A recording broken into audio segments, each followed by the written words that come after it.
Sometimes bad things happen, and when they do, the last thing people want to worry about is the tax implications.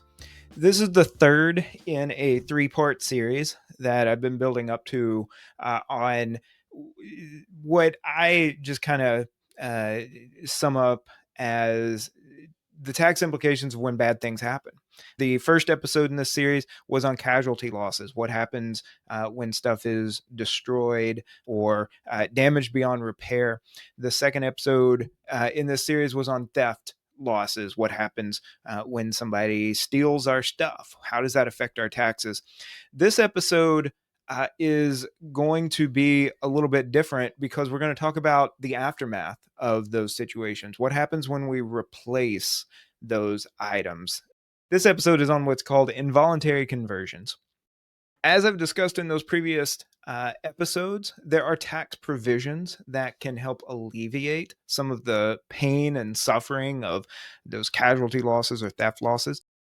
But when we actually need to replace that property, there's another set of tax rules that come into play as well. And in particular, they affect how we think about our basis in the new property. We're going to talk about involuntary conversions under IRC Section 1033. That's the section that covers all of the rules, along with the regulations for that section, on how involuntary conversions work.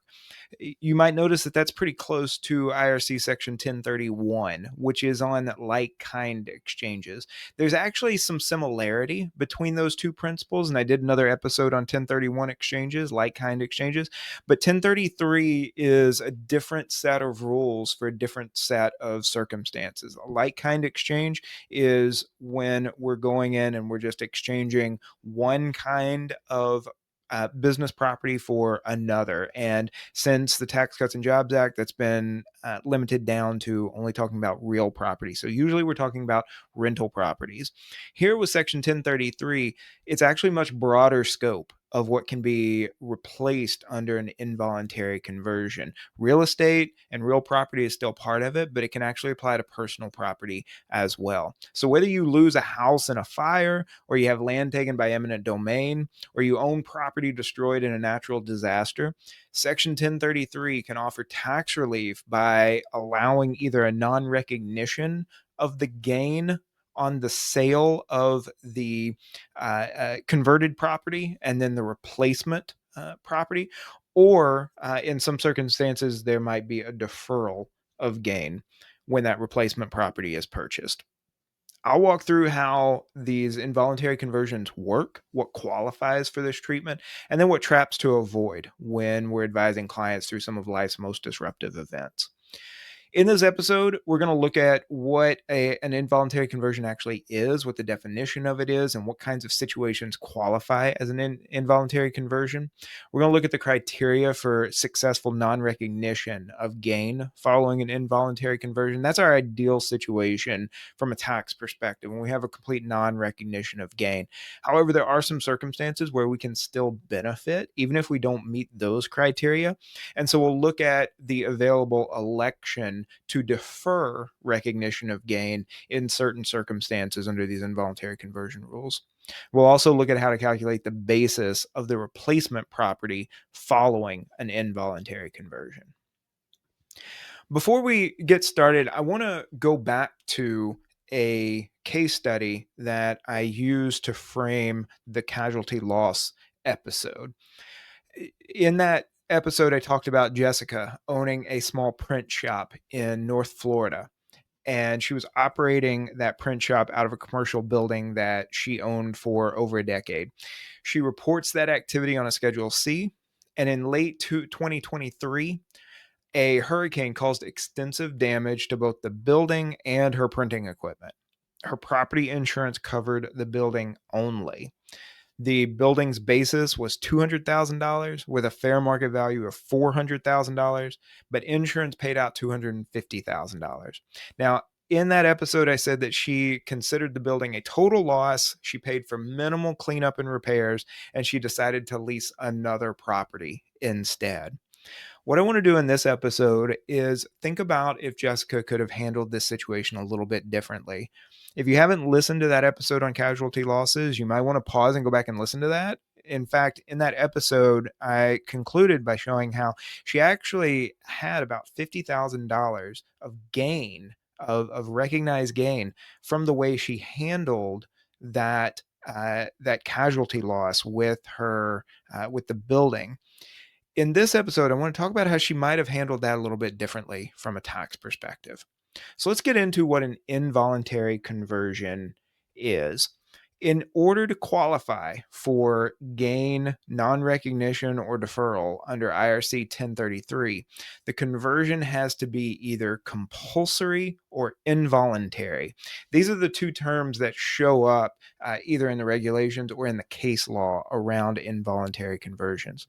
A conversion of property is compulsory or involuntary if the taxpayer's property, through some outside force or agency beyond her control, is no longer useful or available to her for her purposes.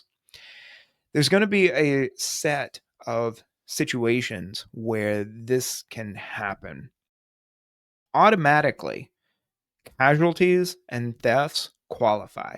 Casualties and thefts are situations that are outside the taxpayer's control. The taxpayer no longer has use or availability for her purposes of that property. If someone steals your property, or if your property is destroyed in a natural disaster, for example, then that situation generally is going to automatically qualify for involuntary conversion treatment. It's going to meet the definition. There's another set of situations, though, that are included here as well that I'll talk about in a minute, and that is where the government, through various processes, can actually take individual property for the greater good. This is what's going to be called either a condemnation or a seizure of property. Now, there's a limitation here, though, that comes up in the case law. This actually comes from a tax court case, Willis v. Commissioner from 1964.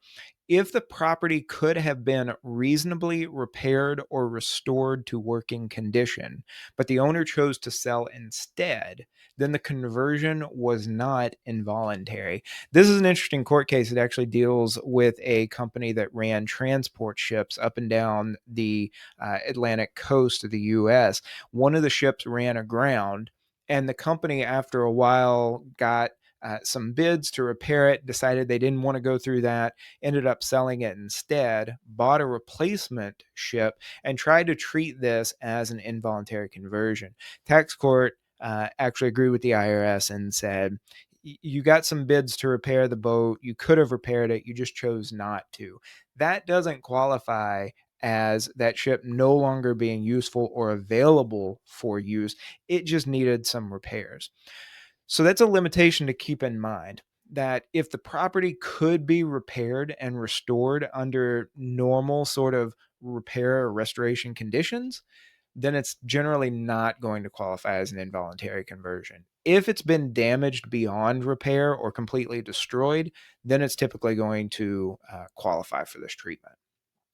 Now, again, generally a casualty, theft, requisition, condemnation, or seizure is going to qualify for non-recognition under IRC Section 1033. In the prior two episodes, I talked about casualty and theft losses. Those are covered under IRC Section 165. Generally, anything that's going to qualify under that code section is also going to qualify for an involuntary conversion under Section 1033. Now, there are a couple terms I added here, though, to casualty and deaths: requisition, condemnation, or seizure. Through some case law and through some IRS guidance, we actually get an idea of what we mean by these extra terms. A seizure occurs when a government agency takes property against the will of the owner for public use. In a requisition or a condemnation, the government authority takes the property against the will of the owner for public use, but compensates the owner according to a judicial order. Usually, what will happen is you have a local government, usually either a city or maybe a county, or in some cases, it will actually be the federal government, usually through some legislative process. But in either case, there will usually be some judicial backing, some authorization for this requisition or condemnation of property. And the government will notify the taxpayer that this property is going to be requisitioned or condemned. And there will usually be some offer of monetary compensation to the taxpayer that's usually within a certain uh, interval of fair market value. It may not be what the taxpayer could actually get on the market. And we'll talk about some situations where taxpayers might decide to sell to a third party under the threat of a condemnation or a requisition. But in those cases where the government is going to claim that property for public use, this can be buying land or buildings in order to build a highway, or to just uh, uh, take out a section of a city that is suffering due to blight, or just a lack of activity in that area. And maybe the city wants to come in and redevelop that and make it more useful to the city's population. In those situations, the taxpayers might be offered some compensation. However, they really don't have a choice in the matter. That property is going to be taken by that government agency or that government unit, regardless of any sort of fight that they put up. In those cases, where it's going to qualify for involuntary conversion. That definition, by the way, of requisition or condemnation, that comes from an IRS revenue ruling 79269.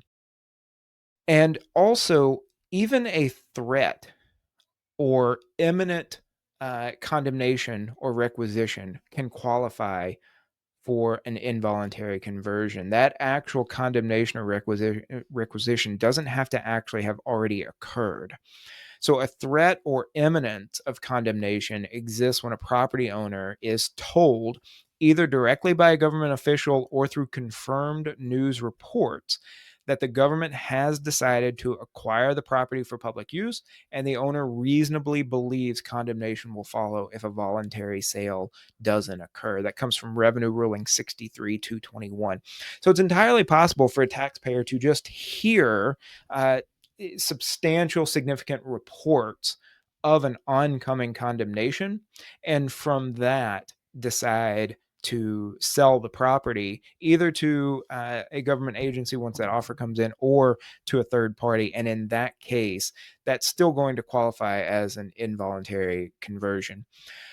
However, if an individual representing a condemning agency does not identify the agency to the taxpayer, then the taxpayer lacks reasonable grounds to believe that threat or the imminence of condemnation, and the sale of that property does not qualify for non-recognition. This comes from Revenue Ruling 74-8. So there's a caveat here. In order for that threat to be credible, the taxpayer has to know precisely where that threat is coming from. So it can't just be the taxpayer hearing some rumors or innuendo or some unverified reports and assuming that this threatened condemnation is going to happen and then sell the property. The taxpayer has to actually be able to point to a specific agency and be able to credibly claim that she believes that that condemnation is actually happening. If the taxpayer sells the property to a third party under the threat of condemnation, then that can qualify as an involuntary conversion. There's an interesting pair of revenue rulings, 81-180 and 81-181, where the taxpayer sold the property to a third party after reading a news account quoting a city official saying that the city would condemn his property if a sale couldn't be negotiated. In that case, the taxpayer reasonably saw this as a threat of condemnation, but then sold the property to a third party. That's from Revenue Ruling 81-180. And in that revenue ruling, the IRS determined that that did in fact qualify as an involuntary conversion, that that taxpayer sold that property under a bona fide threat of condemnation. So even though it was sold to a third party and not the government agency that was threatening the condemnation, is still qualified as an involuntary conversion. There's also some case law that supports this. There is an appellate court ruling in Creative Solutions v. US that was in the Fifth Circuit in 1963. Then in Revenue Ruling 81-181, we get what the third party, so we get the conclusion of this story. We get what the third party did in this situation. And the third party was the one that ended up selling to the government agency. But before that, the IRS asked whether the actual purchase of property that was known to be under threat of condemnation would qualify for an involuntary conversion. In other words, if I purchase a piece of property that I know is going to be requisitioned or condemned, can I then still qualify for an involuntary conversion, right? I knew that was going to happen. Therefore, does it really qualify as an involuntary conversion? And in this revenue ruling, IRS decided that yes, it does. The taxpayer purchased that land under a known threat of condemnation. That purchaser knew that the condemnation was going to happen, and then later sold the property to the government authority. That sale qualified as an involuntary conversion. And the IRS actually determined that IRC 1033 does not require that a taxpayer acquire property free from any threat of condemnation or without any knowledge of an imminent condemnation. That even if you know that there is a condemnation happening, you're aware of the threat, you're aware of its imminence, then it still qualifies as an involuntary conversion. Now, the sale of the converted property is half of the transaction here in terms of Section 1033. The other issue here is we're converting that former property into some replacement property. And there are some rules about the replacement property as well. There are two ways that you can convert that property into replacement property. Either the replacement property is similar or related in service or use to the original property, to the converted property, or it's not. In the first case, where we have that the original property is converted into property that's similar or related in service and use, then we have what we call non-recognition treatment. And this is under Section 1033A1. Mandatory non-recognition treatment is the way this is described. So whether the replacement property is similar to the converted property, it's going to depend on an analysis of those two different properties, and that's going to depend on looking at how the taxpayer uses those two properties. But in general, if we can claim that the taxpayer's use or reason for owning that replacement property is similar or the same as the original property, then we automatically have non-recognition of any sort of gain in that conversion.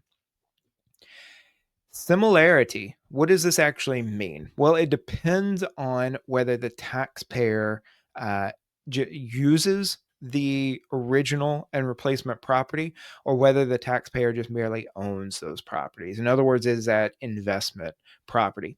If the taxpayer actually uses the property, they're similar if the taxpayer functionally uses them similarly.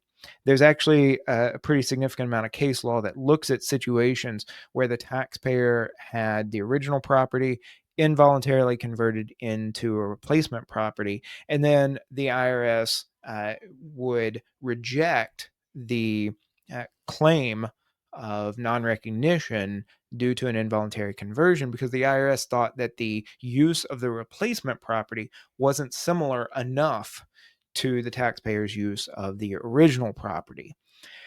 In some of those cases, the taxpayer won because the use was similar enough according to the court. In some of those cases, the IRS won because the use was dissimilar enough. However, there's a string of cases where the courts pretty much agreed, and these cases often came through the tax court first and then found their way into appellate courts, where both the IRS and tax court agreed that the use of the original property and the replacement property were different, but the taxpayer, from the taxpayer's perspective, was an investor. The taxpayer just owned the property and then leased it out, and the tenants determined how the property was actually used. For example, if an owner owns a piece of commercial property and a tenant uses it as warehouse space, and then for some reason the owner of that property involuntarily converts into a replacement property, and now that replacement property is instead an apartment building instead of a commercial warehouse. From the taxpayer's perspective, it's still rental property. Now, it might have changed from commercial to residential, but it's still rental property. The taxpayer is still looking at that as investment property. According to the IRS's and the tax court's functional use approach, though, those are two different kinds of uses of those property. In one case, it's commercial warehouse. In another case, it's an apartment building. So the IRS rejected the claim of an involuntary conversion and the non-recognition of the gain, and the tax court agreed in a few of these cases. However, in those cases, when the taxpayer appealed to an appellate court, the appellate court, and this is over several different circuits in the U.S. judicial system, the appellate courts would find that it really is the same use from the taxpayer's perspective. It's still investment property. And the investor, the owner, can't control how the tenants use that property. So whether the investor owns commercial property and that property it was a warehouse and now the replacement property is instead a floral shop, that's not really up to the investor. That's up to the tenants how they want to use that property. And this really occurred during the 1960s. We see several cases in the appellate courts where those courts reversed decisions made by the IRS and the tax court, where the IRS and tax court agreed that the replacement property wasn't similarly used enough to the original property, but the appellate court said that from the taxpayer's perspective, they really were.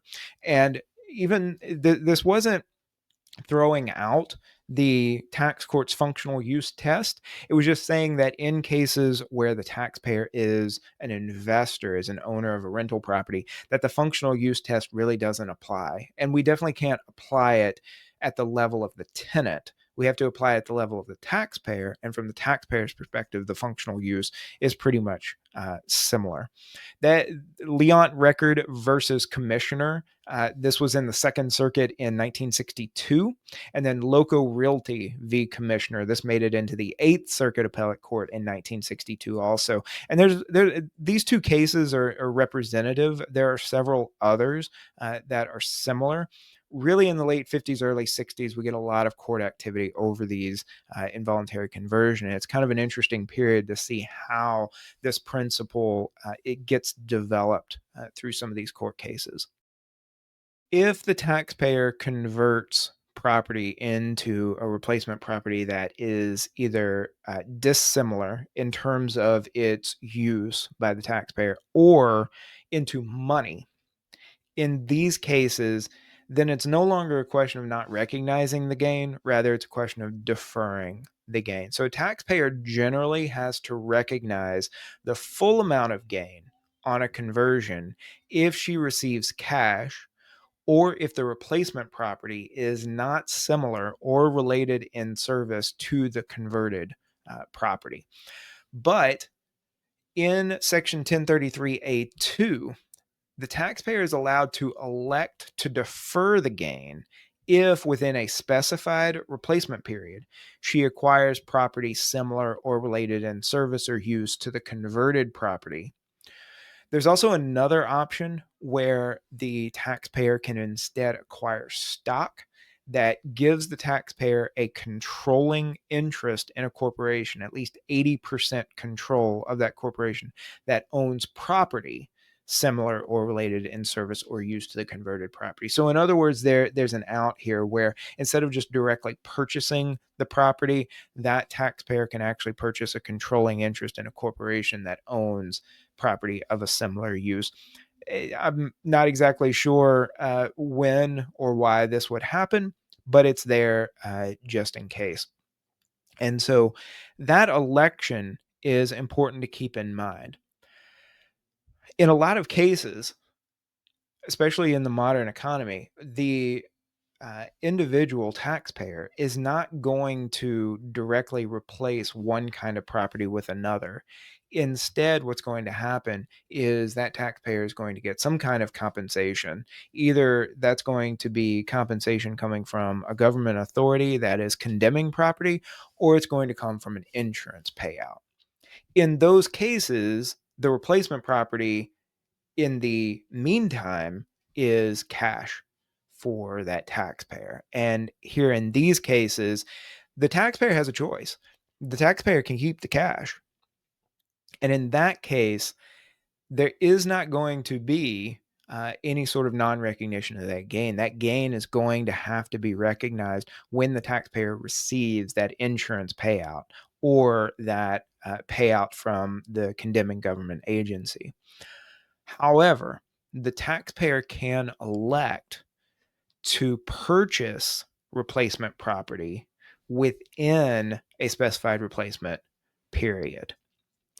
Now, that period generally begins on the earlier of the date of the disposition of the converted property or the earliest date of the threat or imminence of requisition or condemnation of the converted property. So generally, we're going to look at, in the case of a casualty or a theft, it's going to be the date of that casualty or theft. That's going to be the date that the replacement period starts. Or if instead the conversion is due to a threat or imminence of requisition or condemnation, then it's going to be the date that the taxpayer finds out about that threat. So we're going to go to that date. Then we're going to go to the end of that tax year. And then 2 years generally from the end of that tax year is the end of that replacement period. So we have 2 years plus the time to the end of the year. So generally we look at a 2-year replacement period when the receives cash in lieu of a replacement property for the converted property. That is specifically in Section 1033A2 capital B. There are some situations where Congress has allowed a bit of extra time. This is in 1033G and then H. So if we're looking at real property used in a trade or business converted into like-kind property due to seizure, requisition, condemnation, or the threat thereof. So we're looking at real property used in a trade or business. Then in this case, it's 3 years. So we have 3 years from the end of the year of that condemnation or requisition for the taxpayer to identify and purchase the replacement property. If it's a personal principal residence, then it's a 4-year period. If that residence is converted into insurance proceeds due to a federally declared disaster. And I'm going to come back to involuntary conversions with a principal residence because there are a couple of other rules we need to look at. We especially need to look at the interaction with Section 121. But for a principal residence, that period is actually 4 years if the conversion is due to a federally declared disaster. And then there are some specific situations where in legislation that wasn't part of tax law, it's not in the tax code, but in some specific legislation, Congress designated a 5-year replacement period for some disaster areas, including the Midwestern floods in 2008, Hurricane Katrina in 2005, and then the September 11, 2001 terrorist attacks in New York City. So there are some specific situations where Congress might identify a longer time period for that, for finding that replacement period. In those three situations, it was 5 years instead of 2 years. And it is possible to request up to a 1 year extension generally from IRS. Now, it's not a hard and fast limitation of 1 year, but in general, according to the IRS, it's an up to 1 year extension of the specified replacement period, usually up to 1 year. The taxpayer can make the request before the end of the replacement period and provide a reasonable cause explanation for the extension. Usually, such as unfinished construction of the replacement property. That's a pretty typical reason for getting that extension. Now, there are some situations where the IRS pretty flatly will not allow for an extension, and that's where either due to high market values or a scarcity of replacement property, the taxpayer claims that she just can't find a replacement property, or she can't find a reasonably priced replacement property. And in those cases, the IRS generally won't accept an extension request. The IRS has on their website the instructions on how to request that extension.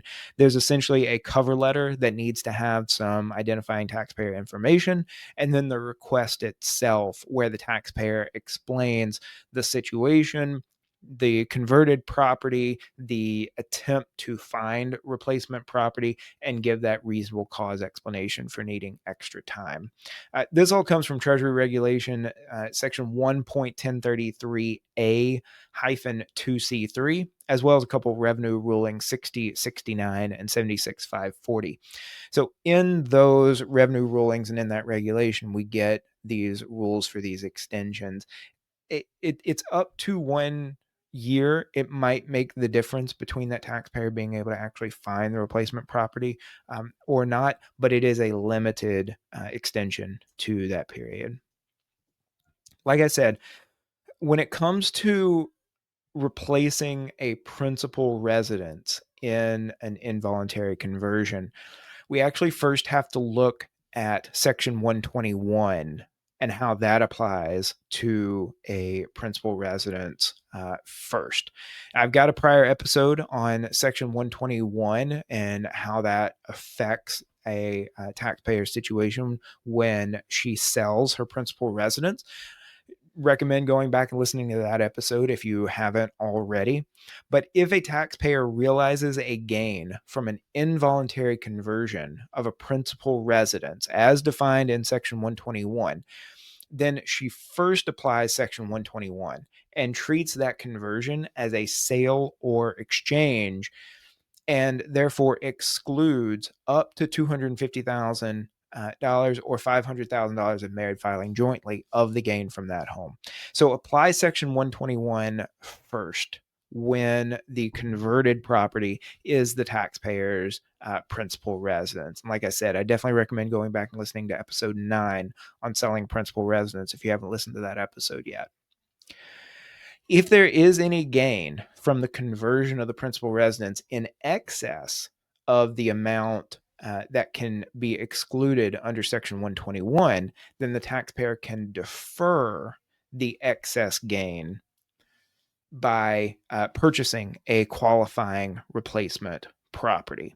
And in this case, the ownership and use periods also tack to the new residence. So if a taxpayer lives in a principal residence, lives in and owns it for, let's say, 1 year, and because it's only 1 year, Section 121 doesn't apply. In that case, if the principal residence is converted into another principal residence due to an involuntary conversion, then that taxpayer would defer the gain from the conversion of the original residence into the new one, and also carry over the ownership and use period. So that 1 year would apply to the replacement property as well. And so that's a way to help homeowners if they're in a situation where they have to involuntarily convert their principal residence into a new home.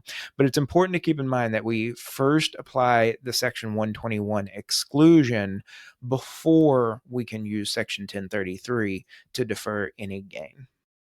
And like I said before, that replacement period is extended generally for principal residences that have been involuntarily converted due to a natural disaster, due to a federally declared disaster. There's also a provision here for what the code section refers to as separately stated scheduled content. And this is essentially where some specific items inside the home have been itemized and listed out on by the insurance provider in the insurance policy. So if there are specific items that the homeowner lost as well due to this disaster, then the insurance proceeds covering those separately stated scheduled contents that can also be used in this as well. So it's also going to be covered under Section 121 and then Section 1033 if necessary. And again, that replacement period is 4 years, not just 2 years after the end of the first tax year in which any part of the gain on the involuntary conversion is realized. So basically the year when those insurance proceeds are received by the taxpayer. That's IRC Section 1033H. Generally, when we're looking at replacement property, that has to be acquired from an unrelated person to the taxpayer. The taxpayer has to recognize gain on any involuntary conversion if she acquires the replacement property from a related person. What do we mean by a related person? That's going to be the same thing as defined in Section 267B, which deals with personal relationships, so familial relationships like parents or children, aunts, uncles, brothers, sisters. But then also Section 707B1, which is looking at partners and partnerships. So if due to an involuntary conversion, a taxpayer purchases replacement property, but purchases it from someone that she's related to under Section 267B, or from a partner or a partnership under Section 707B1, in those cases, that taxpayer is going to have to recognize the gain. There's no way to apply the involuntary conversion rules in that situation. The limitation does not apply if the related person acquired the replacement property from an unrelated person during the replacement period. So think about a situation where the related party purchased a piece of property, but it was within the taxpayer's replacement period, within that generally 2-year period, or maybe it's 4 years if it was a principal residence. As long as the related party purchased that replacement property within the taxpayer's replacement period, then it might still qualify, even though that would be a purchase from the related party by the taxpayer. That's kind of a weird situation. I'm not exactly sure how or when or why that would happen, but if that's the case, if you can make that connection that the related party made that purchase during the taxpayer's replacement period, then that is a way to still be able to defer the gain under an involuntary conversion. And this limitation applies to C corporations, partnerships more than 50% owned by C corporations, and any other taxpayer if the aggregate amount of the realized gain on the property on which realized gain exceeds $100,000. So again, this is another out for this provision. If the realized gain is less than $100,000, then this doesn't necessarily apply. This limitation doesn't apply. However, if that realized gain exceeds $100,000, then you're going to need to look at whether this limitation applies or not. And this is all coming from Section 1033I. Now, what is the taxpayer's basis in the replacement property? The basis of replacement property is generally the same as that of the involuntarily converted property. So the basis is just going to carry over. And this is what we mean by the non-recognition of gain. If I have a certain amount of basis in a piece of property, that piece of property is involuntarily converted due to natural disaster or theft or some sort of condemnation by a government agency, then I go and I have a replacement property. I find and purchase a replacement property. My basis in the original property is going to carry over and be my basis in the replacement property. However, if the taxpayer receives any money along with that replacement property, then she has to decrease her basis in the replacement property by the amount of money received, unless she used that money to acquire the replacement property. And there might be a gain recognition due to receiving that money, unless that money was all spent on the new property. And if the taxpayer recognizes any gain or loss, then she has to either increase if there's a gain or decrease if there's a loss, her basis in the replacement property by the amount of that gain or loss. So this is normal tax accounting here, where if we do have to recognize some sort of gain or loss, we're going to adjust the basis of the replacement property by the amount of that recognized gain or loss. Now, if you listen to the episode on 1031 exchanges, or if you know about 1031 exchanges, then this should all sound familiar. This is similar, somewhat similar to the boot rules for like-kind exchanges. We basically have a similar logic going on here with involuntary conversions. This is all from section 1033B1. There's actually a few paragraphs within 1033B1 that break down how this all works. But it's important to keep in mind that we have to pay attention not just to the converted property, but also the replacement property, and if there's any money that changes hands in between there as well, if that money is coming to the taxpayer. That's the situation if we have a non-recognition of gain. What if we have deferred gain? The basis of the replacement property is going to be equal to the cost of the property reduced by the deferred gain. If the taxpayer purchases more than one piece of replacement property, then she allocates the basis in proportion to their respective costs. So let's look at an example of this, try to break this down. Let's say Seth owns a rental property with an adjusted basis of $100,000. A storm destroys that property, and Seth receives insurance proceeds of $300,000. He has a realized gain, not recognized, but realized gain here of $200,000 on that involuntary conversion. From Seth's perspective, we want to not recognize or defer as much of that gain as possible. But in this case, because he collected a payout from insurance, we're looking at a situation where he received money. And so in this case, it's not going to be an issue of non-recognition. It's going to be an issue of gain deferral. He uses those proceeds to purchase another rental property for $250,000 within the specified replacement period. So he followed the rules and he used $250,000 of the $300,000 in insurance proceeds to purchase the replacement property. So in this case, he's going to recognize a gain of $50,000. He is now $50,000 better off than he was, and he elects to defer that $150,000. That gain is now going to be deferred by reducing the basis of the rental property. So he purchased it for $250,000. However, he's going to defer that gain of $150,000, and therefore he's going to have a basis of only $100,000 in the replacement property. And notice that's the same basis that he had in the converted property. So in that case, the deferred gain is just going to make those two bases equal. So when he turns around and sells under normal conditions, let's say he turns around and sells the replacement property, he'll be calculating his gain on that sale from the basis of $100,000, not from the cost of $250,000. So he hasn't gotten around not having to recognize the gain.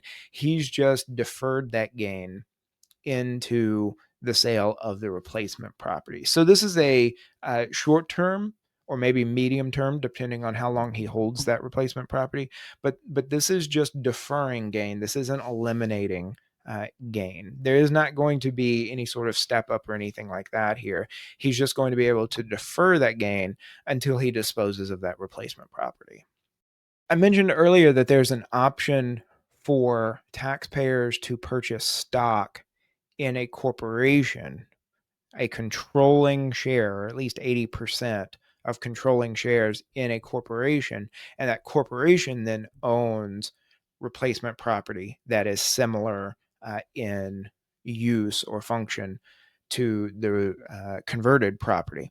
If the taxpayer involuntarily converts property into stock, and because of the rules I just discussed, has to reduce the stock's basis, then the corporation actually also has to reduce its basis in its property according to specific rules and ordering principles that are given in Section 1033B3. These rules are a bit complicated. They're a bit complex, especially to go through in a podcast format.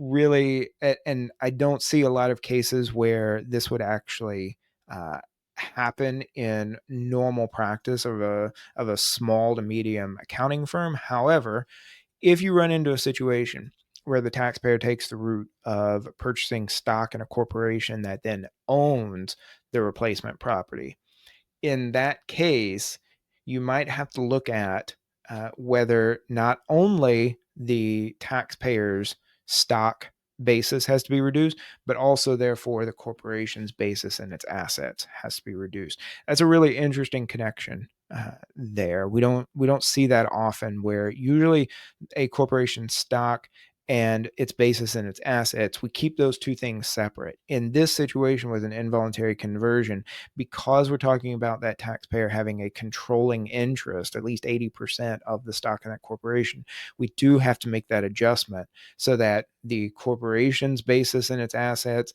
and the taxpayer stock in that corporation are both reduced according to those rules and ordering principles in the code section. I want to add in something that is often left out of these discussions of federal tax law, and that's how state tax law might come into play here. Oftentimes, when we're talking about, especially with depreciation, states may or may not conform to federal tax law. A lot of times when we're looking at states that have income tax systems, we talk about conformity, especially when it comes to depreciation. Because in federal tax law, we have a variety of ways to depreciate or expense capital assets. We have, along with just normal depreciation under the Modified Accelerated Cost Recovery System, or MACRS, we also have Section 168K bonus depreciation. We have Section 179 expensing. Different states with income tax systems may or may not conform to the use of those special expensing provisions, especially bonus depreciation. Some states will add back bonus depreciation and then recalculate depreciation based on what that state will allow for depreciation, for example.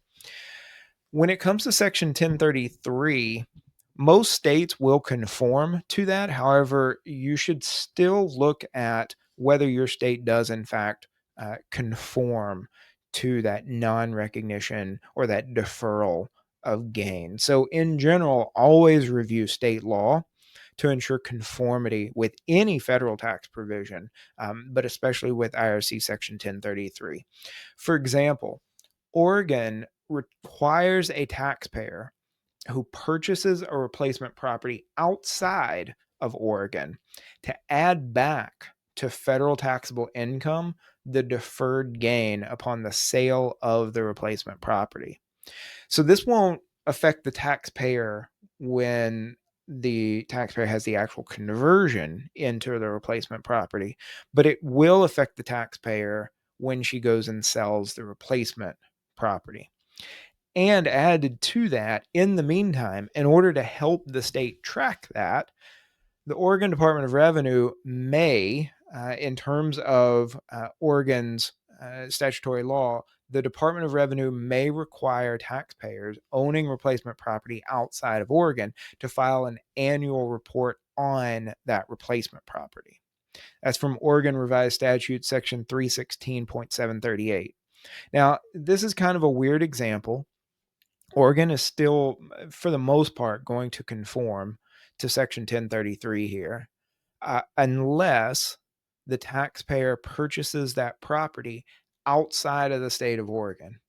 And in that case, Oregon will have this add back to federal taxable income of that deferred gain upon the sale of the replacement property. And Oregon might require that annual report. So again, it's important to look at the individual state and see what exactly conforms to federal tax law and what doesn't. There is no such annual reporting of a replacement property for federal tax purposes, whether we're talking about a Section 1033 involuntary conversion or a Section 1031 like kind exchange. There's no annual reporting of that, but we do have that here in the case of Oregon, or we may, if the Department of Treasury or Department of Revenue requires that annual reporting. Like I said at the beginning of the episode, I wanted to go back and look at Jessica's situation. So she decided to lease another property rather than purchase a replacement property for her shop. Was that a good move from a tax perspective? So her $250,000 insurance payout resulted in a $50,000 gain. Now, there was also a bit of gain or loss from the casualty with her equipment, but let's just focus on the building for now. She received an insurance payout. So this is a case where she converted her commercial property into cash. So we're in a deferral of gain situation. We're not in a non-recognition situation. We're in a deferral situation, which means she could have elected to defer that gain if she had used the insurance proceeds to purchase a replacement property. So she could have taken that $250,000, tried to find a commercial property, bought that, and then deferred that gain into that replacement property. Instead, she can keep that cash, she can lease a new property, but she's going to recognize that $50,000 of gain instead of replacing that property. So this is a situation where, as a tax advisor, we might want to talk to our client and walk them through the options they have if they're dealing with an involuntary conversion, and make sure they understand that they might recognize some actual gain, or they might have an opportunity to defer that gain. There might be confusion about the fact that the taxpayer is receiving insurance proceeds, because a lot of taxpayers are confused oftentimes with the tax implications of how insurance proceeds are going to affect them. And in the case of involuntary conversions, there might actually be some gain recognized from those insurance proceeds. They may not want to spend the money on purchasing a replacement property. On the other hand, they may not want to recognize any gain from that insurance payout. So it would be important in this kind of situation to walk them through the different options they have and how those options will affect their tax situation. If you're a taxpayer, you might want to look at that. If you get an insurance payout due to either a casualty or a theft, or one of these involuntary conversion situations, you might need to look at either reserving some of that insurance payout for an increased tax bill, or you might want to start the clock on that replacement period, because it's going to be 2 years from the end of the year when you receive that insurance payout to find a replacement property. This wraps up this 3-part series on casualty losses, theft losses, and involuntary conversions. This general topic of the tax implications of when bad things happen is a really interesting set of situations. It's also a really important and critical time where, as tax advisors, we might really need to be there for our clients to make sure, even though they don't want to deal with it, they need to understand the tax implications of what's going on in their life. So when disaster strikes, the last thing anybody wants to worry about is these tax implications. But with a little knowledge, you can make sure that you or your clients get the best possible tax treatment.